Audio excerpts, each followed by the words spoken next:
Morning to all of you. Welcome to this beautiful Monday, wherever you are, wherever you find yourself. We are together. That's the only important thing that I'm feeling. We are bound together in the desire, the longing for one, to know that experience of oneness, what we often call here the Namaste experience, what we could call it so many things, but it's the experience of knowing with a capital K, that there's really only one thing to know. There's only one thing to know, that God is love. Only love is real. Someone said that to me over the weekend. They said, pretty much the only thing you ever share in the sessions is God is love. Only love is real. And you do it from different angles. Like, yep, that's all there is to teach. That's all there is to learn. Because once we get that, then the rest of it just happens without effort. And yet we still find ourselves with this longing, and that longing is so important, and yet it's so hard to define. It is that longing for one, or we could say the longing for the divine or for God, however you want to describe it, but it is at the very core of who we find ourselves to be, not who we are, but who we find or believe ourselves to be, because the truth of who we are is wholly beyond all of these questions and needs and desires. The truth of who we are is forever stabilized in reality. And yet there is an aspect that we find ourselves interacting with that is striving for or desiring something that it feels like it lost. Of course, nothing true could ever be lost, but we seem to have this striving desire for something, some energy, some feeling, some relationship. So this morning, I want to start with just a little something. Well, first, before I get to Thomas Merton, we're going to start somewhere else. This is just a couple lines from a song that you may recognize that I could really resonate with this morning. The lines are, I see my light come shining from the west down to the east. Any day now, I shall be released. I'm sure you recognize that Bob Dylan song. But let me share this very short little bit from Merton, who I think expresses this longing, but also the understanding that within this longing, I don't know what pleases God. I don't know which direction to really walk, but I trust that my desire alone will please God. So this is what Merton says about that. And by the way, the reason why this really meant a lot to me, because several people have come to me lately and they have different things going on, whether it be health challenges or just life challenges. And they've said things like, I believe I have this strong conviction, but there's this one little bit of me that sometimes wonders, this one little bit of me that is uncertain. So I think this relates very directly to that, because in one way or another, we all sense and feel that energy. So this is what Thomas Merton says. I have no idea where I am going. I do not see the road ahead of me. I cannot know for certain where it will end, nor do I really know myself.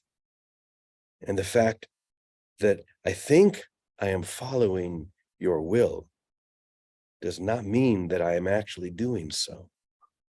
But I believe that the desire to please you does in fact please you. I believe that the desire to please you does in fact please you. And I hope I have that desire in all that I am doing.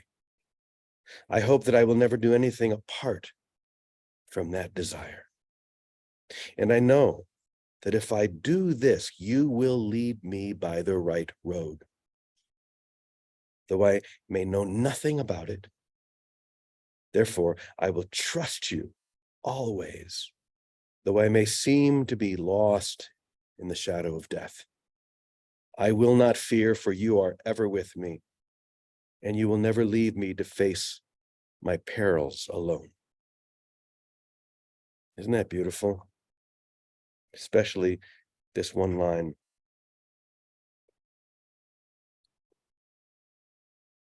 Where is it? I believe that the desire to please you does in fact please you.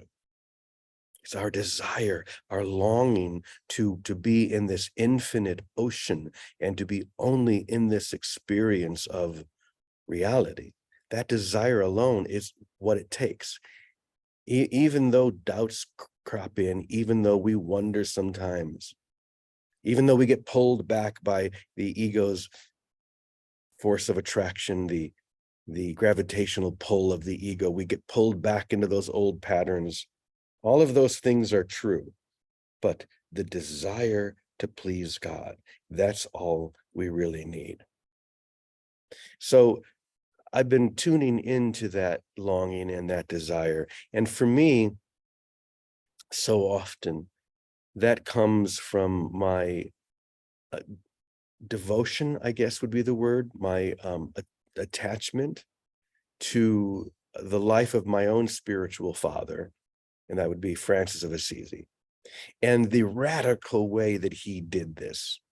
And as many of you know, there is a big time radical in me that is always trying to somehow come close to what Francis did, the radical demonstration of the gospel that Francis lived.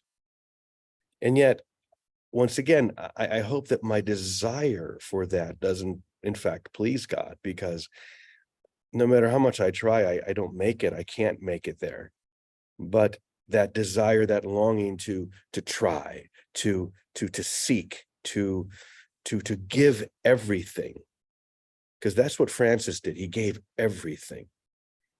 And in doing so, he received even more than everything. So I want to read something that just came through me yesterday and today as I was praying about this. And it has to do, well, I'll just tell you the first line here, then we'll pause for a moment. The first line is, holding back anything comes from the fear of everything. I like that. Holding back anything comes from the fear of everything. I'm afraid of everything. That's another way of saying I'm afraid of God. I'm afraid of love. I'm afraid to give everything, because then everything might be given back to me.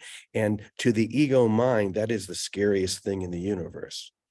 To the soul, that's liberation. But as we still find ourselves in form, and as we still find ourselves grappling with all these issues, these desires, these longings, these attachments, that can be very scary. So let me read a bit more. Holding back anything comes from the fear of everything. You're saying, I prefer this tiny speck of nothingness to the riches of the kingdom of heaven. That's what the ego constantly says. But the instant I let go and allow divine grace to unwrap the chains that bind me to temporary things, the eternal enters without effort or design. The moment I surrender and let God teach me what is real and what is illusory, I find that in my emptiness, I am abundant beyond measure.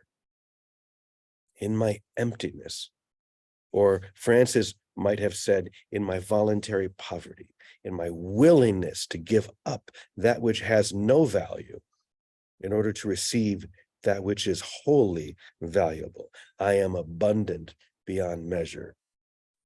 You see, people like Francis and anyone who has taken that radical step ultimately realize they're not giving up anything. They're not losing anything. In emptying themselves, they're gaining everything. So now the question is, how do we apply this to our life? Are we like that rich young man who came to Jesus and said, "What must I do to attain the kingdom?" And Jesus said simply, "Go and sell everything you have." Oh, by the way, he says before this, if you want to be perfect, go and sell everything you have, give the money to the poor, and then come and follow me. Is that what we're being called to do? I don't know, maybe. Sometimes I wonder that maybe that is what I'm being called to do, to be so radical in my giving up things so that I can receive everything, because everything is being offered to me now. Or maybe it's just the willingness to do so, as Thomas Merton says, my desire does in fact please you. We have to wrestle with that ourselves, but wrestle we must. Because otherwise, we come back to this first line, holding back anything comes from the fear of everything. We find ourselves afraid of what it means to give everything to God, because we believe that we're going to lose. We believe that we're going to experience loss, but no loss can be experienced within everything. I hope that you can feel that. I hope that makes sense, not just intellectually, but that you can feel the resonance of that experience. A little bit more. When Jesus calls us to come with holy, empty hands unto God, he means this quite literally. Come with holy, empty hands. Hold on to nothing, because that which you claim claims you with even greater tenacity. The desire to be perfect does not mean that you're free from error or mistakes. It means that you're willing to give everything to God and let God use you, to let God use you to greater joy, to greater glory. Jesus said that if you want to be perfect, go sell everything you have and give to the poor. So don't go halfway.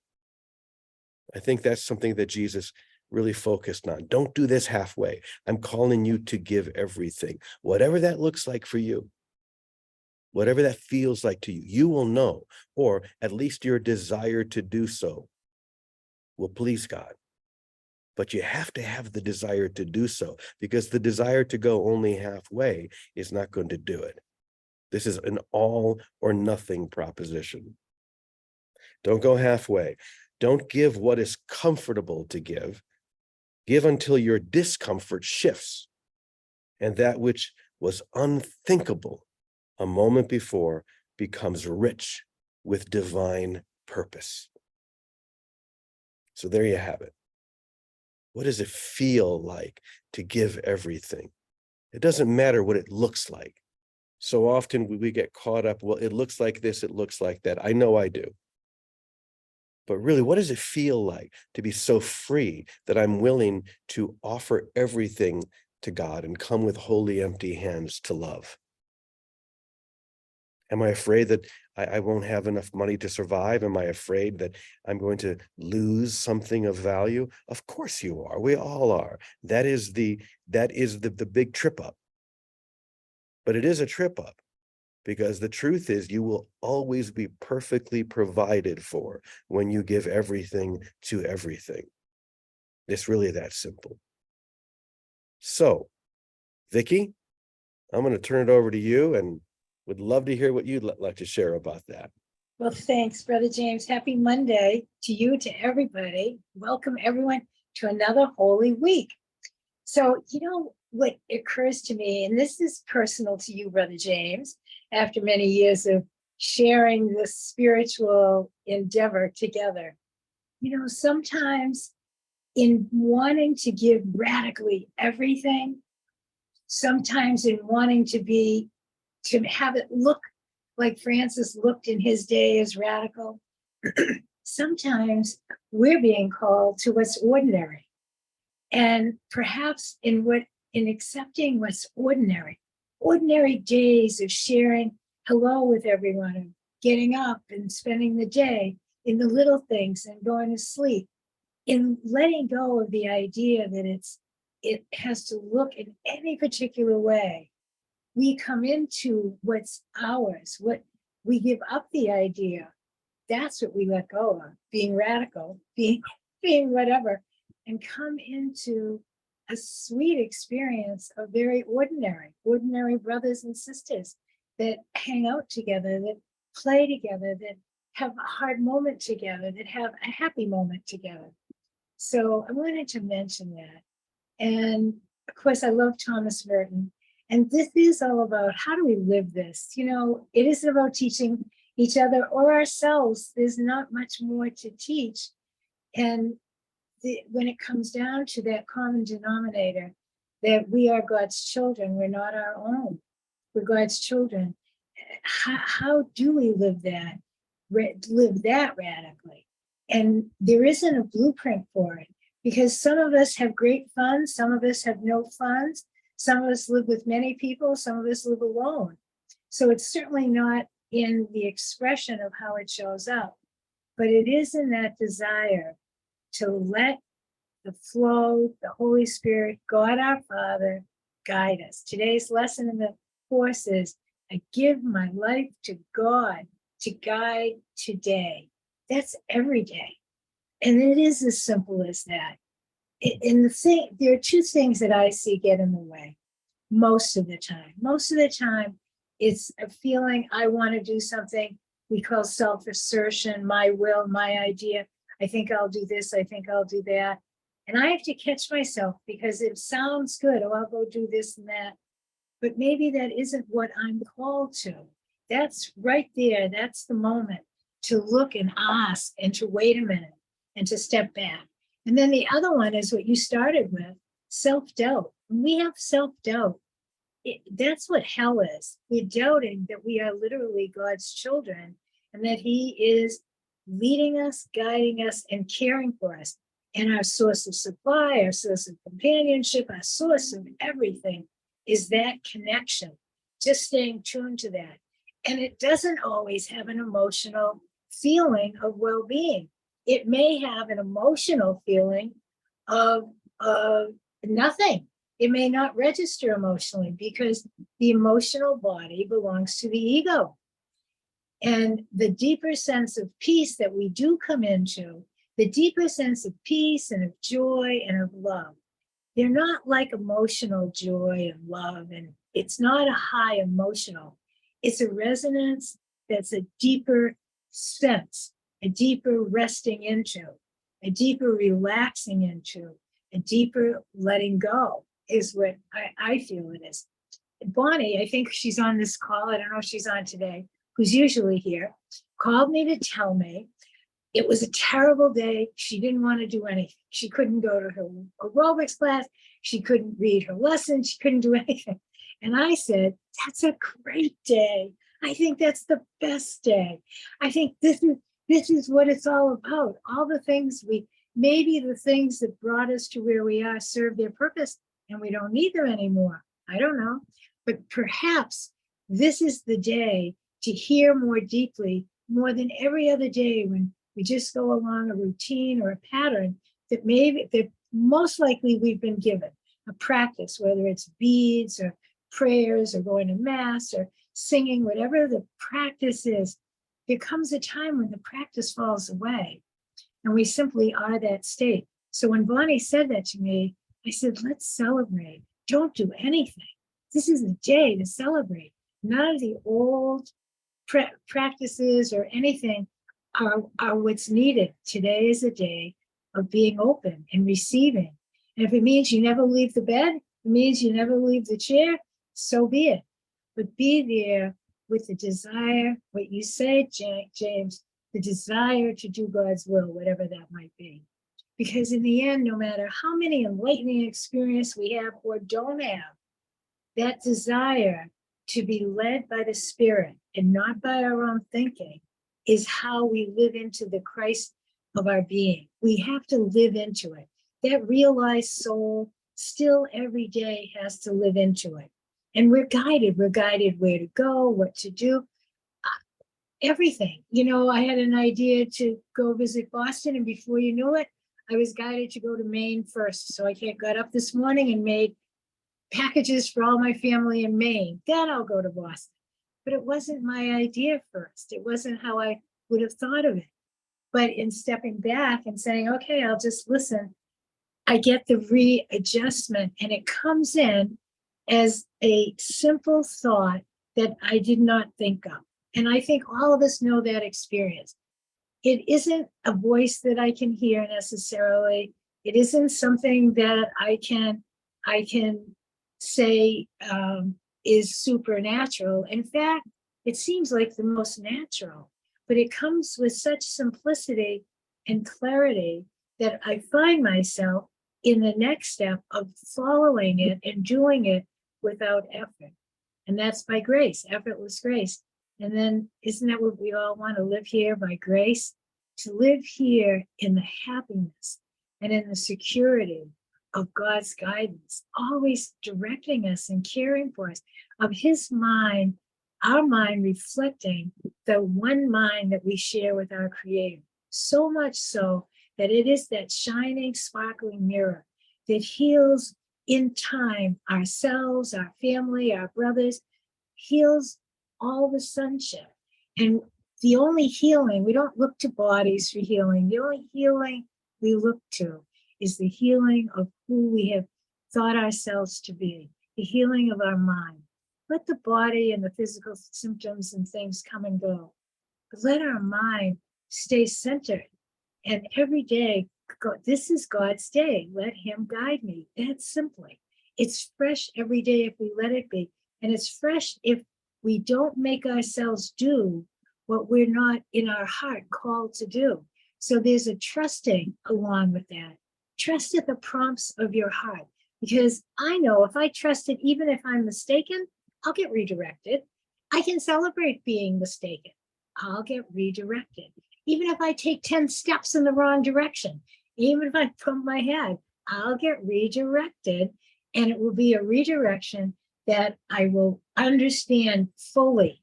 It will come through me. And before I know it, I'll be doing it, and it will be effortless. To live here in time by effortless grace, not knowing, that's the greatest gift, to know that we don't have to know. Every day I don't know. I haven't got a clue, and I'm so grateful for that. I like it. But some days I do have a clue. Today I had to get up and make bacala and spanakopita all morning. So some days you get what you're to do and you just do it, and it's effortless. So between asserting our own will, just when we catch ourselves doing that, just wait a minute, especially if it comes with a lot of, oh, rah, rah, rah. That I've learned myself, a lot of my rah, rah, rah has been a lot of ego cheerleading. So I wait a minute, step back and say, all right, you got it. You just show me, I'll wait. And waiting upon the word of the Lord is fun, because it has to come, because I'm the only thing blocking it. And when I say I'm willing and I stop interfering by adding thoughts, but should I, could I, none of that, just okay, I'm going to wait for you to pick me up by my heart, and I'll follow it. And then that pickup comes, that thought comes. Like Bonnie's just resting on a couch today. A thought will come. Maybe it'll be go play with her cat, who knows? But a thought will come to her, because she's not interfering by using her old spiritual practices to get in the way. She's not using anything. And that's all we're all called to do. Let every day be the blank slate that, who knows how it's written, that we shine the light of Christ, that we shine the light of being God's children, and being so grateful for that. So, Brother James, grateful for every day, ordinary and extraordinary, radical and simple, all of it. Thank you. Amen. Thank you, Vicki. As always, as you were sharing, I was looking at a little tree that's here, and there was this beautiful little sparrow just jumping from branch to branch, just hanging out for a number of minutes. And I was watching that sparrow, realizing that it is perfectly itself. It has no desire but to be what it is, to be this beautiful bird that knows that it's going to be perfectly cared for. There's no doubt that it will find what it needs, that it will be cared for. And this is why Jesus used that analogy. Look at the birds of the air. They neither sow nor do they reap. Look at the lilies of the field. He looked to nature. And it was the same thing with Francis.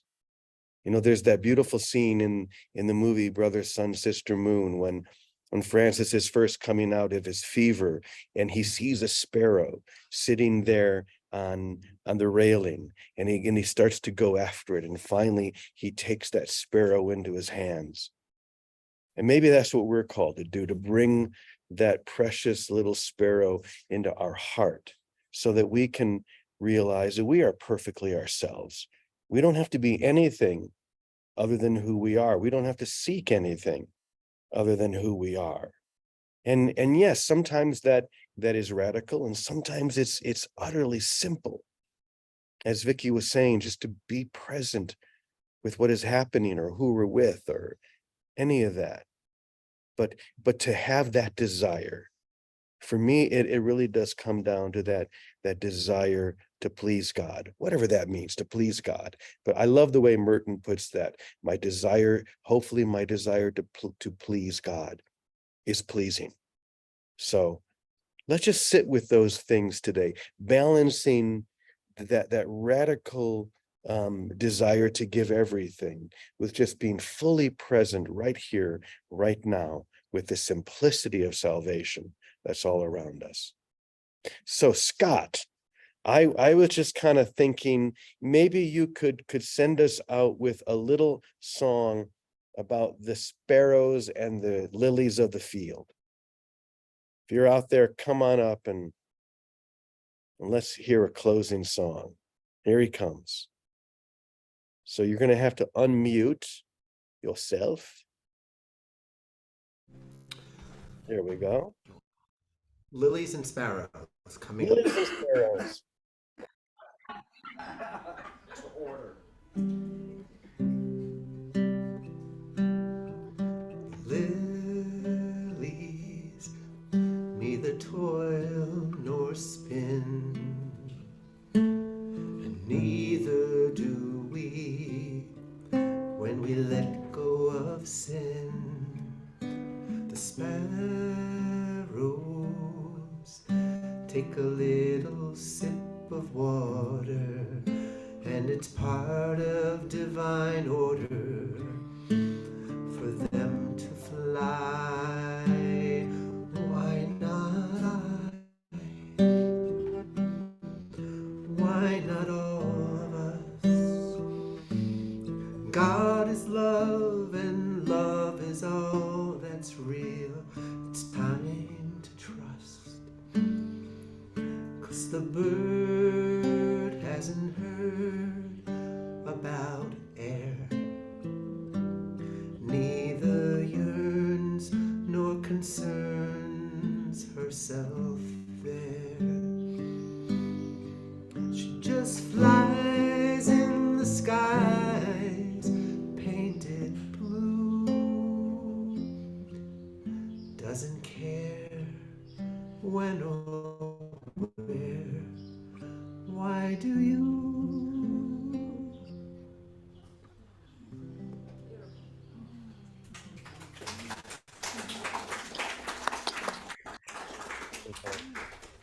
Thank you, Scott. As always, what a beautiful way to wrap it up. So go out and fly today. Just trust the air, trust your wings.